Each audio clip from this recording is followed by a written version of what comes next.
रोहतास जिला विधानसभा पर एक मिनट अपना एक वक्तव्य सचिवा के हटावे के मार के लगा दी बात खाना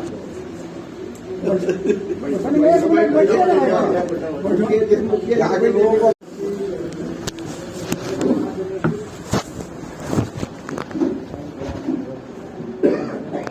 सासाराम जिले में जो ये 21 में से हमारे यशस्वी नेता और 17 महीनों में ऐतिहासिक काम करने वाले बिहार के ओजस्वी उप मुख्यमंत्री रहे मौजूदा नेता प्रतिपक्ष तेजस्वी जी की जिलावार एक जन विश्वास यात्रा होने वाली है। उस सिलसिले में जो आप सभी साथी यहाँ बहुत ही प्रतिबद्धता के साथ इकट्ठे हुए हैं, मैं आप सबको बहुत साधुवाद देना चाहता हूँ। यहाँ के प्रभारी और जहानाबाद के लोकप्रिय विधायक बाबू मुद्रिका सिंह यादव जी, जो पार्टी के प्रांतीय प्रधान महासचिव भी रहे और किसान प्रकोष्ठ के प्रदेश अध्यक्ष भी, आप उनकी विरासत को बहुत शालीनता और प्रखरता के साथ आगे बढ़ा रहे हैं। आप निश्चित तौर पर बहुत निष्पक्षता के साथ और दूरदर्शिता को बरतते हुए यहाँ के जो भी हमारे पार्टी के वरिष्ठ और नौजवान कार्यकर्ता हैं, उन सब के बीच समन्वय स्थापित करते हुए पार्टी कैसे जीते और इंडिया ब्लॉक कैसे मजबूत हो, इसी उद्देश्य के साथ सुदय जी आपके बीच यहाँ आए। दिनारा के बहुत अनुभवी समाजवादी नेता और अभी विधायक माननीय विजय कुमार मंडल जी,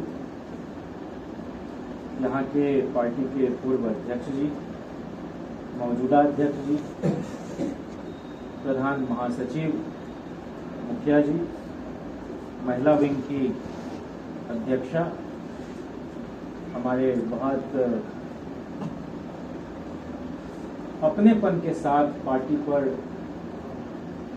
स्वाभाविक हक रखने वाले वो तमाम नौजवान साथी जिनकी अपनी शिकायतें दुरुस्त, अपनी जगह, और ऐसे ही संवाद से ही इन सब बातों का एक तरह से निदान और फिर उसी ऊर्जा के साथ आगे हम बढ़ सकें, इसकी कोशिश पार्टी कर रही है। जो प्रभारियों की मीटिंग हुई जिलाध्यक्षों की, उसमें भी आदरणीय नेता ने यही कहा कि आपस में आप लोग जो भी मतांतर रखते हैं, उनसे दो व्यक्ति अगर हैं तो दोनों में किसी का कुछ भला हो गया हो तो एक बात रखा जाए, फिर एक दूसरे का शिकवा शिकायत अगर शीर्ष नेतृत्व तक आप करते भी हैं, बहुत लोग हस्ताक्षर अभियान चला के भी किसी के बारे में बोलते हैं, एक आदमी की शिकायत 10 अलग अलग लोगों से भी करवाया जाता है, ये सब राजनीति का हिस्सा है।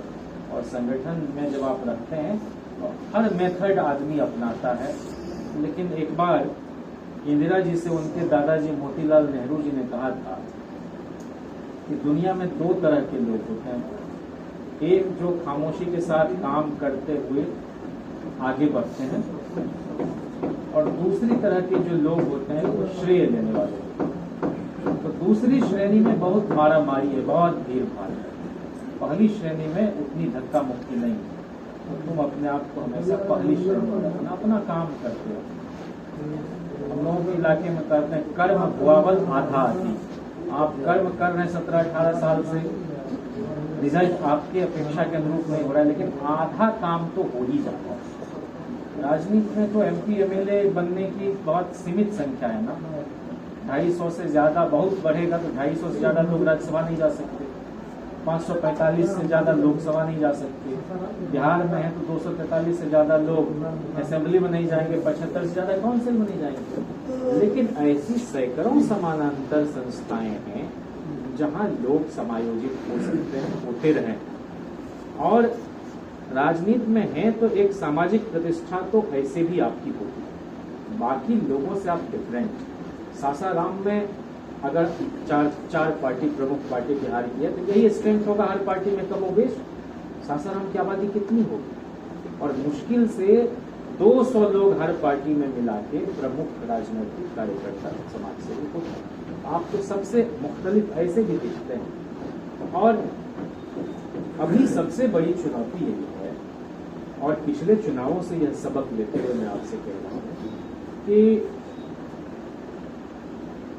2020 के चुनाव में 4-5 विधानसभा क्षेत्र को जो मेरी जानकारी में है, जिसमें मैं खुद भी संवाद कायम करने की कोशिश करता था शीर्ष नेतृत्व के कार्यालय से, कहते रह गया रिकाउंटिंग के लिए, लेकिन आपके प्रशिक्षित काउंटिंग एजेंट नहीं थे पद के अंदर। और बूथ पर अड़ने वाले, भिड़ने वाले, लड़ने वाले जो पोलिंग एजेंट होते हैं, कई बार वह भी समय रहते नहीं बन पाता, बदलते रहता है, कोई पुराने पड़ गए, कोई नहीं है। तो ये जो 2 काम है हमारा अभी सबसे ज्यादा जरूरी, आप वो तो बना ही लें, जो भी बूथ लेवल एजेंट या जो भी आप कह रहे हैं उसको, लेकिन जो 18 साल की उम्र जिसकी हो गई, वैसे नए मताधिकारियों को मतदाता सूची में कैसे जोड़ा जाए। और सबको पता रहता है कि हमारे इलाके में, हमारे गांव में, हमारे वार्ड में, बूथ में कौन नए वोटर्स बन सकते हैं जिसकी उम्र हो गई। हम लोगों का 19-20 साल का आदमी भी, औरत भी, मतलब लड़के लड़की भी नहीं वोटर बन पाते हैं। उसका 17.5 भी होता है, 16 भी होता है, तो उसका नाम जुड़वा देता है। यूपी का चुनाव हमारे जहन में है। मैं गाजीपुर के 5-6 विधानसभा क्षेत्रों में गया था। एक वहां पर जंगीपुर विधानसभा है और वीरेंद्र जी वहां के हैं। वहां देखा कि एक गांव है, वहां हमारे मित्र हैं, वहां 40 वोटर का नाम गायब कर दिया। अच्छा, उसमें संशोधन के लिए भी जो आपको वक्त मिलता है, पता चलता है कि एक लिस्ट में फिर जोड़ा, फिर आइन वक्त पर हटा दिया गया, और आप अगर सचेत सजग नहीं है तो गए। तो 200 बूथ अगर होगा एक विधानसभा क्षेत्र में, तो 200 को 40 से गुणा कर दीजिए, 8000 वोटर जो एकदम आपका परंपरागत है, रिवायती वोटर जो आपको छोड़ के किसी को नहीं देता, वैसे ही गायब होगा। मेकअप कर ही नहीं सकते हैं जहां 12 वोट से हार होती हो 200 से 500 से। तो ये इस काम को बहुत प्राथमिकता के आधार पर आपको हमको करना है कि वोटर लिस्ट में नाम जुड़वाया जाए, मतलब इस ये हो जाने के तत्काल बाद। और काउंटिंग एजेंट किसको आप बनाएंगे उसका भी अभी से आप दिमाग में एक रखें, तेज तरार हो, अरे कोई आपत्ति हो तो तुरंत दर्ज कराए। कुशेश्वर स्थान में बाई इलेक्शन होना था, तारापुर में होना था, लालू जी का सख्त निर्देश था कि किसी ऐसे कड़क आदमी को, वो जो नौजवान भी हो लेकिन उसको अनुभव भी हो कि कहाँ क्या गड़बड़ी है। ऑब्जर्वर जो बाहर से आता है वो कई बार ठीक होता है, लेकिन वो डीएम चूंकि उसी जिले में होता है, एसडीओ उसी जगह का, तो वो कई बार खचड़ाई करता है। तो आप ऑब्जर्वर को भी लिख के अगर देते हैं तो वो आपत्ति को सुनता है, उस पर कोई न कोई निदान अपनाने की कोशिश करता है। तो ये 2 बातें मोटा मोटी मुझे आपसे कहनी थी, और बाकी कुछ सब साथियों ने अपनी अपनी बात माननीय प्रभारी जी के सामने रख दी। हम लोग इकट्ठे हैं, हमारे सामने भी क्या चुनौती है? यही चुनौती है कि भाई 24 के बाद इस देश में ऐसे हालात होने वाले हैं, अगर हमने इसको नहीं रोका, और हम रोक सकते हैं, इसको बिल्कुल हटाया जा सकता है। अभी न नीतीश जी उधर चले गए हैं, मान लीजिए जिस भी दबाव में, लेकिन झारखंड में आपकी सरकार है, आप बिहार में मजबूत एक मुखालफत देंगे उसको, तमिलनाडु में आप हैं, केरल में आप हैं, आंध्रा तेलंगाना में आप हैं, हिमाचल में आप हैं, दिल्ली में हैं, पश्चिम बंगाल में हैं, साउथ में ये आ नहीं लगे, और उत्तर भारत का भी जो ये इलाका है और यूपी को भी बहुत हद तक हम लोग एक पूरी उम्मीद है कि वहाँ भी चीजें ठीक हो रही हैं, ठीक दिशा में जा रही हैं। जो लोग छिटक के गए हैं बाहर, वो किसान आंदोलन चल रहा है, उनकी भारी फजीहत हो रही है। तो हम लोगों के नेता ने जो 17 महीने में काम किया है, उसका अधिकतम प्रचार, हालांकि ये आज का एजेंडा ये है, इसीलिए वो जन विश्वास यात्रा लेके जा भी रहे हैं। जनता का विश्वास हमने अपनी विश्वसनीयता के जरिए अर्जित की है, और जिन लोगों पर लोगों ने विश्वास किया या जनादेश दिया, उन्होंने वह विश्वास खो दिया। तो हमने जो 70 दिन में रिकॉर्ड बहाली की शिक्षकों की, पहले डिग्री लाओ डिग्री पाओ हो रहा था, झाल मुड़ी की तरह जिसको मन है वो, और अब वो लोग जब वो प्रशिक्षित हो गए, अरे भाई एक पहली से 5वीं तक पढ़ाना है, 8वीं तक पढ़ाना है, उसमें कौन ऐसा रॉकेट साइंस पढ़ाना है। तो पहली बार सुनने में आ रहा है कि भाई दक्ष लोग जो है वो सक्षम नहीं है, सक्षम लोग दक्ष नहीं है। तो विचित्र किस्म की बात हो रही है। उनके साथ भी धोखाधड़ी हुई, जिनको तेजस्वी जी ने शिक्षा विभाग अपने पास रखते हुए 4,40,000 शिक्षकों को राज्यकर्मी का दर्जा दिया। ये वो लोग हैं, जीविका वाली, आंगनवाड़ी सेविका सहायिका और ममता दीदी, जो ओपिनियन बनाया करती हैं, जो गांव में परिवार में महिलाओं के साथ बैठती हैं, उनके साथ भी हमारा संवाद हो, चाहे जिस स्तर पर हो। अब बैठिए ना, चाय पीजिए ना, उन लोगों को बुला के। ये सारा काम आपका है। अति पिछड़े समाज के लोगों को आप कैसे अपने साथ जोड़ेंगे, उनको बताइए। नीतीश कुमार जी ने 17 वर्षों में कभी भाजपा के साथ रहते हुए आरक्षण बढ़ाने का साहस किया क्या? भाजपा उनको बढ़ाने देती क्या? 78 में कर्पूरी जी ने आरक्षण दिया अति पिछड़ों को 12%। 12 साल गुजर गए, नहीं बढ़ा। लालू जी आए तो 14 हुआ, फिर 10 साल गुजरे तो राबड़ी जी ने उसको 18 किया। उसके बाद राबड़ी जी तो 5 में हट गई, 23 में जाके बढ़ा है अति पिछड़ों का 18 से 25, पिछड़ों का बढ़ा के 18, दलितों का 16 से बढ़ा के 20 और आदिवासी का 1 से 2। इसको बहुत सामान्य भाषा में कहा जा सकता है कि भाई अति पिछड़ों का सबसे बड़ा हिमायती कोई है तो राष्ट्रीय जनता दल। 2020 में भी जनता दल यूनाइटेड से ज्यादा टिकट अति पिछड़ों को राष्ट्रीय जनता दल ने दिया। पसमानदा की बात अभी साथी उठा रहे थे, उनमें भी पूरे भारत में एक ही एमएलए हैं, वो जो आईटी मिनिस्टर थे अपने यहाँ इसराइल मंसूरी, उनको मंत्री बनाए, पसमानदा समाज के ही। एजाज अली के बारे में हम लोग रास्ते मार रहे थे, सुरेश जी बता रहे थे, एजाज अली को राज्यसभा भेजा गया। और आप गिना सकते हैं अकलियत समाज में। अशफाक करीम जी का टर्म अभी मान लीजिए पूरा हो रहा है, लेकिन फयाज साहब तो है वहां सारे समाज का प्रतिनिधित्व है। उसके पहले जाबिर हुसैन साहब विधान परिषद के सभापति होते थे, उनको राज्यसभा भेजा 2006 से 12।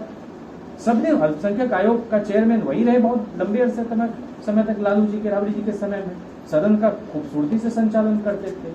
आपके वो मोतीउर रहमान साहब को राज्यसभा भेजा। अति पिछड़े समाज में जगदम्बी मंडल को, विद्यासागर निषाद को, रामदेव भंडारी जी को, जो कि पार्टी के राष्ट्रीय प्रधान महासचिव रहे, 5-6 साल पहले ही गुजरे हैं 18-19 में। अभी उनकी मूर्ति का अनावरण करने गए थे वहां भी।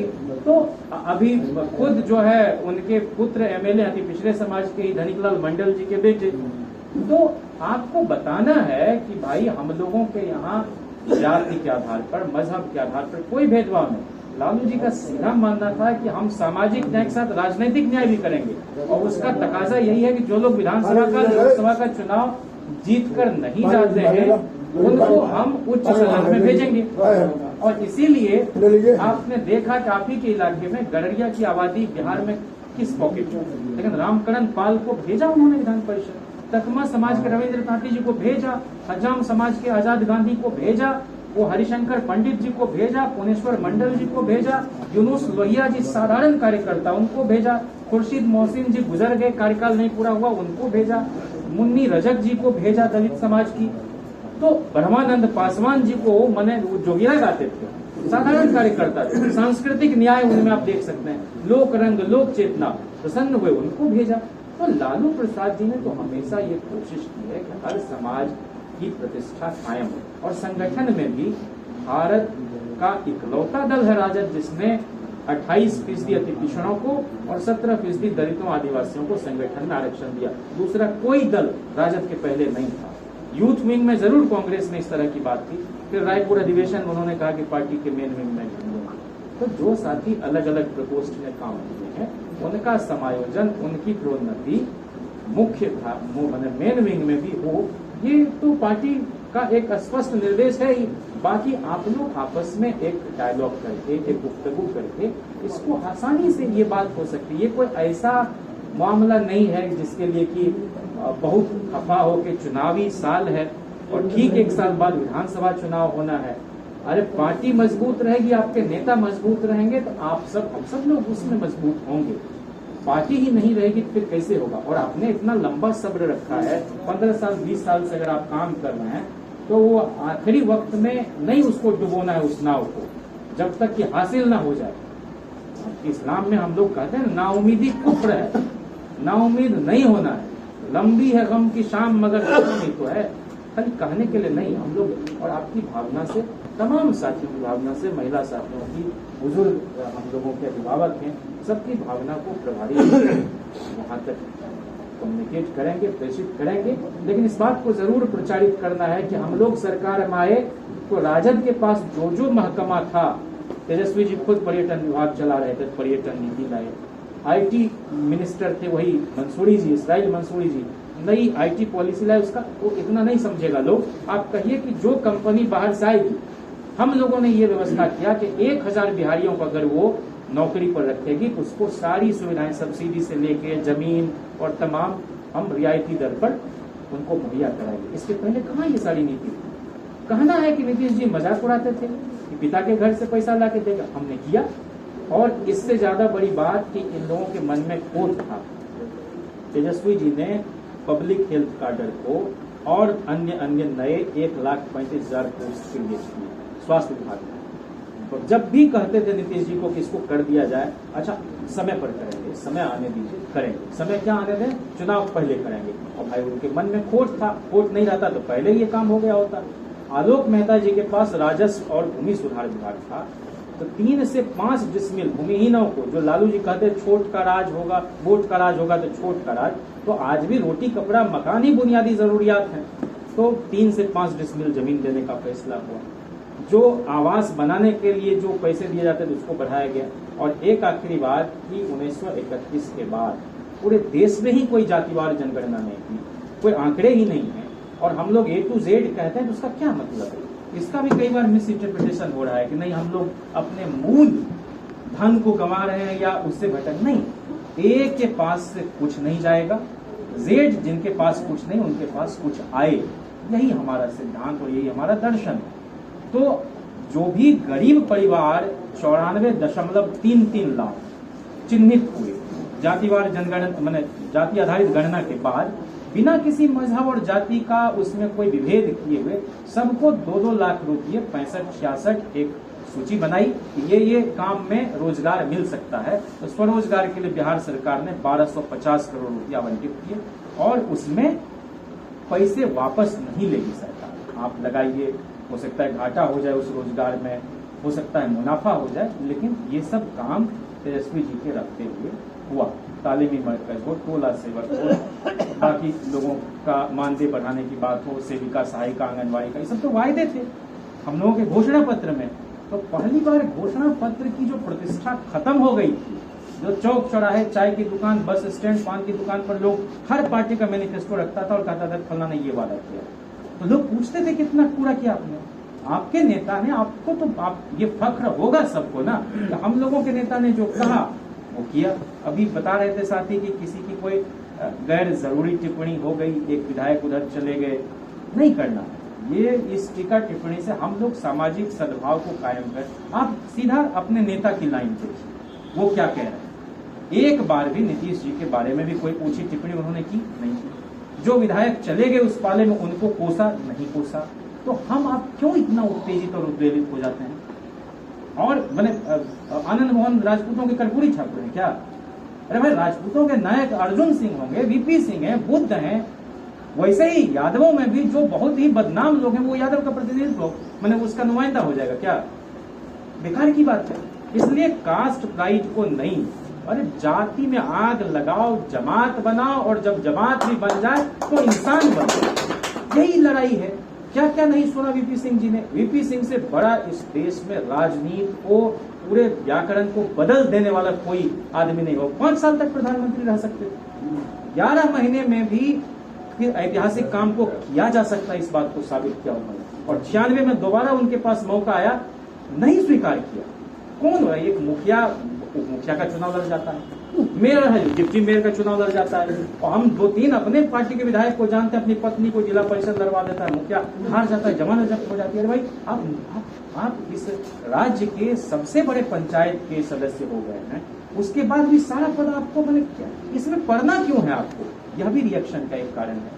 तो अपनी प्रतिष्ठा को बचाना है, और पार्टी में किसी पद पर हैं और कोई ऐसी बात अगर आप कह रहे हैं, किसी से कह रहे हैं, अब देखिए हम लोग सरकार जाने का एक और कारण है, हम लोग कुछ ज्यादा बाह फैलाना शुरू, उससे दूसरा आदमी, आपका बॉडी लैंग्वेज, और सिर्फ इसलिए नहीं कि वोट लेना है, अपने आचरण में सच में अगर हम बदलाव लाते हैं तो उससे एक बड़ी बात समाज में, आरक्षण की जरूरत ही समाप्त हो जाए, ये लालू जी चाहते हैं, सब बराबर हो जाए। तो उसके लिए तो लंबी यात्रा भी करनी है ना। और तेजस्वी जी ने उस सामाजिक न्याय को जो स्थापित किया लालू जी ने, उसको आगे बढ़ाते हुए राजनीतिक न्याय, आर्थिक न्याय, सांस्कृतिक न्याय, लैंगिक न्याय, और मौसम को देख रहे हैं, बारिश कब होना है, होती कब है, पूरा कुहासा गेहूं को पाला मारेगा, आलू को। तो जलवायु न्याय के लिए भी वो काम कर रहे हैं।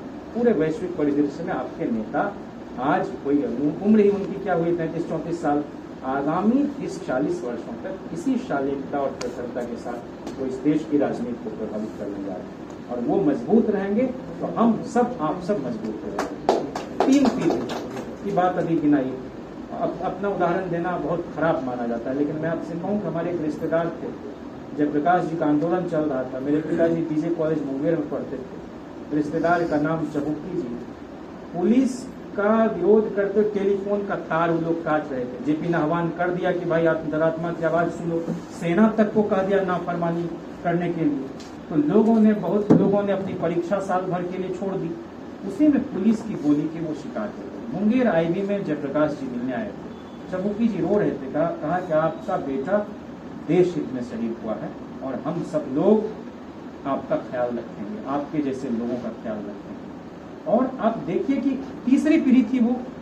उसके बाद पिताजी वगैरह 1 साल परीक्षा छोड़े, फिर युवा लोक दल के जिला में महासचिव हुए, सचिव हुए। फिर यही नीतीश जी गए थे और बोले, रामशरण यादव जी हमारे यहाँ एमपी होते थे, उनको कहा अरे भाई एक साधारण कॉलेज मिश्री सदा जी ने खोला, AR किदवई साहब को वहाँ लेके गए शिलान्यास, और वहाँ का लोग आपस में ही लड़ गया। मिश्री सदा जी को ही जलील करता था, और हमको कहने में कोई गुरेज नहीं कि उसमें यादव जी भी थे, कुशवाहा जी भी थे। सबको लगता था कि हम अपना प्रिंसिपल सेक्रेटरी बनवा लें। जो कॉलेज कब का कंस्टिट्यूएंट हो गया होता, यही पिछड़ापन है कि आपके बच्चे सत्तू खा के, नमक दाल मिर्च खा के भी ग्रेजुएट हो सकते थे। उस कॉलेज को बर्बाद किया यही ईगो, हमको इज्जत नहीं मिली, हमको सम्मान नहीं मिला। और पता चला कि उसमें तो मेरी माँ कहती थी कि प्रोफेसर साहब कहलाने से कहीं परिवार चलेगा इतना लंबा चौड़ा। लालू जी 94 में बहाली लेकर आए शिक्षकों की, किसी को भरोसा ही नहीं होता था कि बहाली होगी भी, क्योंकि उसके पहले ऐसे ही होता था। लेकिन वो बहाली हुई, पिताजी बन गए शिक्षक। उसके पहले जनता दल के जिला में उपाध्यक्ष थे। 91 के लोकसभा चुनाव में सारी सदारत वही करते थे, लालू जी का प्रोग्राम लगवाते थे। जनता दल और CPI का अलायंस था। बलिया एक क्षेत्र होता था बेगूसराय में, कॉमरेड सूर्यनारायण सिंह जी MP होते थे, उन्हीं की सभा में सूरज दा को पिताजी ने कहा कि ये जो है ये नीतीश जी के समाज का यहाँ बाहुल वोट है। कम्युनिस्ट आदमी भड़क के क्या बात करते हैं, हम जाति के आधार पर नेता को बुलाएंगे मीटिंग में। लेकिन फिर कहा, उनको कन्विंस किया, तो फिर लालू जी को कहा पिताजी ने, कहा कि ठीक है नीतीश को भेज दें। हरिपुर एक पंचायत है, कुर्मी बावल, वहाँ नीतीश जी की सभा हुई। अब एक आदमी जो इतना संघर्ष करता है, मैंने हम तो कुछ नहीं संगठन ही बनाते थे और नाराज लोगों को जोड़ते थे, दूसरे दल से भी लोगों को लाके, और जनता दल में हम लोगों के विधायक होते थे, पशुपति पारस, लालू जी ने कारा और निबंधन मंत्री उनको बनाया, वन पर्यावरण राज्य मंत्री। मुश्किल चुनाव 95 मिश्री सदा जी इतने बड़े आदमी, जिस आवास में अभी राबड़ी जी रहती हैं, यही नेता विरोधी दल विधान परिषद के नाते उनको आवंटित, वो चुनाव जिताया 22,000 में।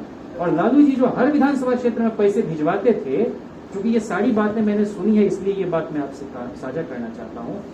22,000 में ऑफिस खर्च और तमाम चाय ये वो सभा, और जो शेष पैसा था वो जाके यहाँ कार्यालय में लौटा दिया। तो उस बात को लालू जी याद रखते थे। लेकिन हम लोगों का कनेक्शन पिछले 15 साल से कट गया, नौकरी में आ गए। तो एक आदमी जो पौधा लगाया 74 में और 69 में भी, संसोपा के जमाने में भी सक्रिय, वो आज हमको इतनी कम उम्र में पार्टी ने अगर ये दायित्व दिया है कि हम भी आपके साथ कुछ संवाद कर सकें, तो कहीं ना कहीं मैं तो आपसे ये कह रहा हूँ, हम विफल हो जाएंगे, आप विफल हो जाएंगे। ये राष्ट्रीय जनता दल रहेगा तो आपके बच्चे को जरूर मौका मिलेगा। इतना सब्र तो हम सब लोगों को रखना ही चाहिए। मुर्खे खप गए। लोहिया ने कौन सा सत्ता भोगा? लोहिया को पता था हम हारेंगे फूलपुर से। उनके सभी साथी, बहुत सारे साथी जीते सोशलिस्ट पार्टी के, लेकिन लड़े वो नेहरू के खिलाफ, ताकि ये भय खत्म हो लोगों के बीच से कि नेहरू को हराया नहीं जा सकता। अरे हम ही सेफ सीट में जाके लड़ेंगे। आजकल 4-4 जगह से लोग नॉमिनेशन कराया पिछले बार ही, जिन पर भरोसा करके 5 सीट दिया, कुछ सीटों को इधर उधर कर दिया। उपेंद्र कुशवाहा जी नहीं, ये सोच के ना लालू जी ने टिकट दिया था आपको 5 सीट, क्या आप लोगों को जोड़ के लड़ाएंगे, अच्छे उम्मीदवार को तो लोग जीतेंगे। लोहिया का 67 में 9 राज्यों में सरकार बनी, नहीं देख सके, लेकिन जो सपना लोहिया ने दिखाया, जो पौधा लगाया, वो आज लालू प्रसाद जी के रूप में, तेजस्वी जी के रूप में कितना लहलहा रहा है कि आप हम सब लोग देखते हैं। तो राजनीति बहुत धैर्य की चीज है। हमारे पुरखे खप गए, मिट गए, नहीं भोग पाए। और विधायक किस बात के लिए? अपने लोगों के सामने विधायकी का रोब झाड़ने के लिए नहीं। जनता तो हमेशा मजबूत है, जनता ही आपको चुन के भेजती है विधायकों को। उनके सामने आप क्या एक मिनट बंधु, उनके सामने हम क्या विधायक पना दिखाएंगे? बहरहाल आपको उनके सामने ही वोट मांगना पड़ता है। तो इसलिए सब लोग आपस के मतभेद को दूर करते हुए इस चुनाव को एक बहुत निर्णायक चुनाव मानते हुए, ये देश का चुनाव है, इसके बाद तो और ईडी, सीबीआई और सब रेलवे से लेके और सब पब्लिक जो भी सेक्टर है उसको खत्म कर दिया जाएगा। इसलिए हम लोग अपने लिए तो जो कर ही रहे हैं, आपके पूरे योगदान को पार्टी एक्नॉलेज करती है, उसका सम्मान करती है, लेकिन इस चुनाव में सब लोग अपने मतभेद को पूरा कर आप हम सब लोग जुट जाएं, यही हमारा आपसे अपील है। आपका बहुत धन्यवाद। बारीकी से आपने विभिन्न मुद्दों पर पार्टी का पक्ष रखा। इसी प्रकार आप सोशल मीडिया में भी पक्ष रखते आए हैं, हम लोग बराबर सुनते हैं। आप विकास की धरती पर आए, इसके लिए हम लोग आप कृतज्ञ हैं। इस कार्यक्रम में कुछ साथियों से हम नहीं बुला पाए, क्षमा चाहते हैं। और